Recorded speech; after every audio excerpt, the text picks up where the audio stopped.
Cegah Wamenkumham Edy Hiarie ke luar negeri. Total ada 4 orang yang diminta KPK untuk dicegah termasuk Edy.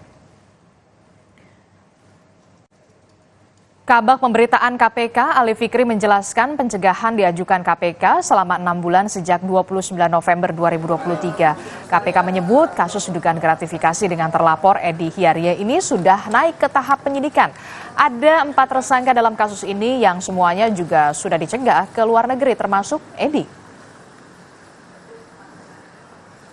29 kemarin November KPK sudah mengajukan surat cegah agar tidak berpergian ke luar negeri terhadap 4 orang gitu ya.